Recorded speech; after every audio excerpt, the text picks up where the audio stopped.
I remember getting the call, your biopsies came back positive for cancer. I knew that she was going to get tested for something. I don't get it. She goes, well, really, they don't know yet because they want to do other tests. I looked up to Jessica. I still today look up to her all the time because she's just been my example. Anybody that's listening, my daughter was 31. My exact words were, what do I tell my husband? Am I gonna die? And he said, we're not gonna talk about that. Was I worried? Yeah, that's my wife. But was I overly emotional? No, because I didn't understand really what it was. And I said, what do I tell my husband when I hang up the phone? And he said, you could tell your husband you have cancer. And that's what I did.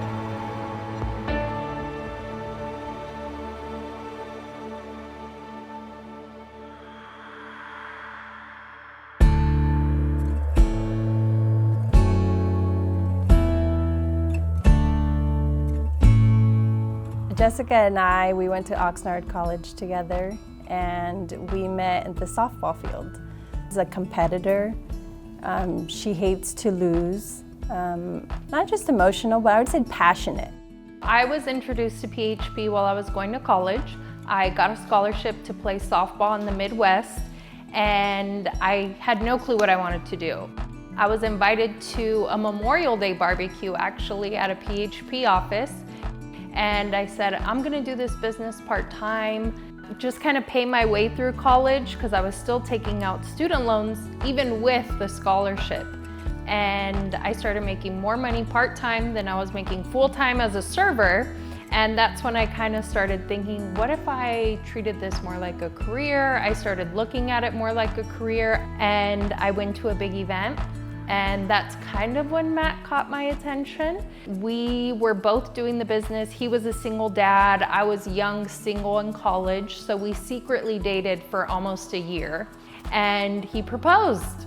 Asked Jessica to marry me at BOM, at training, and did it via PowerPoint. So random, giving everybody promotions, and at the time Jessica was running for promotion for director, and it came up, next promotion, and her name was up there, and she was fired up thinking she got promoted. I'm like, well, what promotion am I getting? And everyone was screaming, she's hitting director, she's hitting director. And then on the screen it said, will you marry me? So he proposed in front of everybody at the office. He did not say one word, but he got on his knee. And yeah, we got married a year later. I have a stepson, Jared, and he's now in college, and we now have a 4-year-old. So as soon as our oldest turned 18, I made Matt start all over with our little one, Grayson. I always told Matt, I'm gonna live until I'm 100. I never in my mind thought anything would happen to me. My grandmother had passed away when she was 30 from breast cancer. So as soon as I had my son, I started telling my doctor, I want a mammogram. I'm almost 30 years old. I just want to be on top of it. And they told me I was too young for a mammogram. And I did the ultrasound. Same day, they ended up doing 4 biopsies. And all 4 of those biopsies came back positive for cancer. So within that 1 year, I had developed 10 tumors in my right breast. And then she called and she said, they think I have cancer cells. And I didn't know what that meant. Finding out a few months later that her mom had breast cancer as well, I think that was a huge, huge part in her being that much stronger, because she knew that if she felt okay, her mom was gonna be okay. Because there were so many tumors, they knew I had to see a surgeon. And I told her, just tell me, do I need a mastectomy? And she said, on the right side, we need to remove the whole breast. And I told her, then I want both of them. Just take them both, get me in as soon as possible. When can we do it? And she said, well, it's probably gonna be a couple months. And I said, I don't have a couple months. We're gonna do this now. You get a phone call and it's like the progress call. Surgery went well, but expect to get a call from the doctor. And the doctor calls and says that it spread from one area to the lymph nodes, that we got to do a test on that. I was like, what does that mean? So as soon as I woke up from the surgery, I looked at the surgeon and said, do I have implants? And she said, yes, you do. I said, okay, did it spread? That was my second question. And she said it did. It spread to your lymph nodes. We found a few tumors in your lymph nodes, so you have to do chemo. But when they said that it had spread,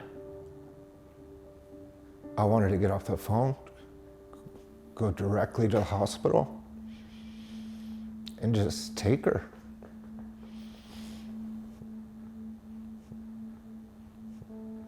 Because then I just started thinking about Grayson. I was like, man, he's gonna lose his mom. I'm gonna lose my wife. After they did the testing on the lymph nodes and everything and said that they could cut it out from there, then I felt a little bit more at ease. But it was that initial point that where you have no idea what's going on and you could do nothing. Before all this, I was not a positive person. Even between me and my husband, Matt would call me Jacked Up Jess. That was my nickname because I was more of the realist, negative, like this is what could happen, this is what we need to prepare for. And I think once I found out that this road was going to be a little bit longer than just surgery,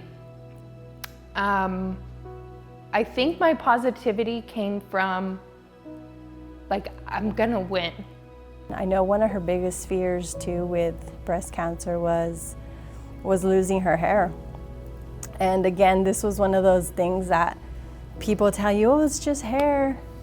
But to her was different. She's like, why does it have to be okay? It's not just hair, it's my hair. And she wanted to make sure that other women didn't feel like that. I was worried that my husband was not gonna be attracted to me. I didn't know how I was gonna feel about myself. I had just lost like 40 pounds after having a baby.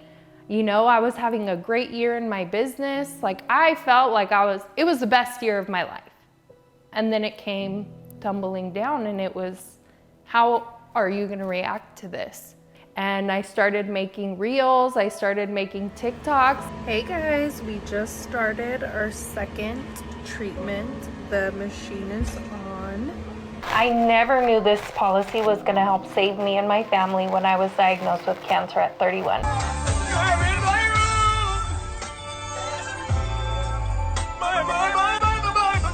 Like, I've been hosting these breast cancer pink parties for 8 years talking about breast cancer.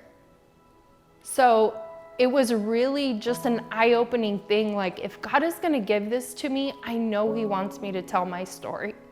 And it was just a couple weeks before my first chemotherapy treatment. And I looked and I'm like, how are you talking about that so with that smile? Like it was a genuine smile. And I think the thought of keeping my normalcy with my hair was such a big thing for me.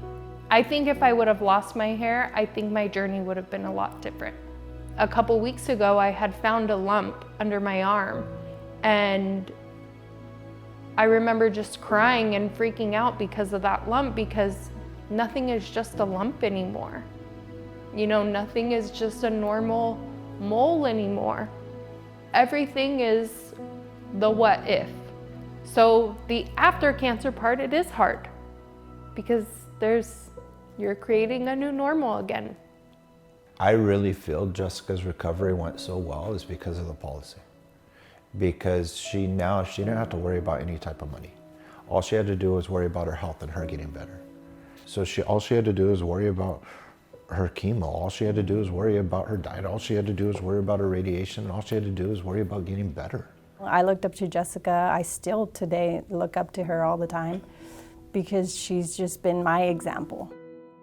My first policy I got because I wanted the cash value. I had worked in retail and restaurants. That was my only job background. And in those two industries, you don't get benefits. They keep you right under full time, so they don't have to give you any benefits. I actually got my second policy when I got engaged to Matt. So once we looked at our finances together and knew we were gonna get married and all these things, I mainly got it because I had new dependents now. So that's why I got my second one. When I got my third policy, it was actually because living benefits were introduced. So when I heard about this policy, I really got it because I said, there's no way when we're older that my husband's gonna wipe my butt if something happens to me. And so one of our agents, he got me the policy, and it was a small living benefits policy. And I really got it because I thought when me and Matt are older, he's not gonna be very nurturing, and I didn't want him to have to be my caregiver. I wanted my sister to be my caregiver. Why have it? I never thought my wife at 31 years old was gonna have something like that happen. I'm fortunate that she didn't pass away. We're very fortunate she didn't pass away. But at the same time, this paid out a death benefit that was able, not even a death benefit, a living benefit. Like I said, it was able to keep my wife. You know, so the comfort of just knowing that your family's going to be okay financially. And anybody that's listening, it's time to live.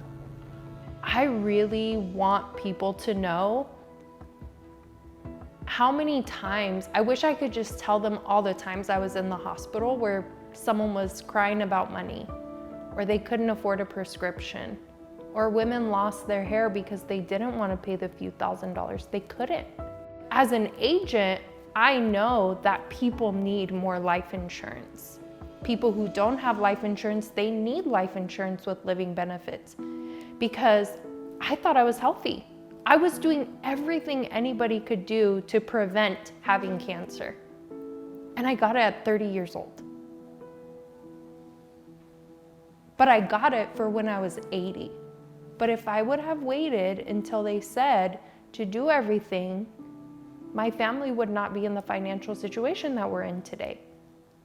We would be struggling like a lot of people who go through this journey. I mean, your family's priceless. Their lives are priceless. But to just have peace is priceless. Comfort, knowing that, you know, they're all gonna be okay. I tell my story a lot on social media. I tell my story a lot in appointments. And one thing that I have really found is people overestimate what it takes to get life insurance. And sometimes it's as simple as messaging an agent and saying, how much would it cost?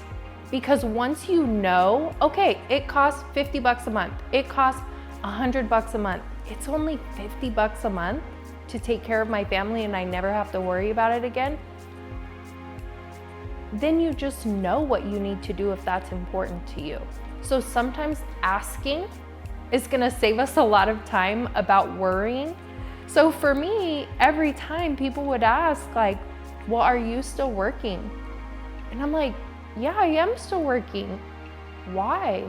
Every appointment I did, I got to tell my story about living benefits. I could work from my phone. Every day after chemo, someone would message me about life insurance or becoming an agent. Work a business where I still could go into an office, come and go as I wanted, while my mom was worried about losing her job.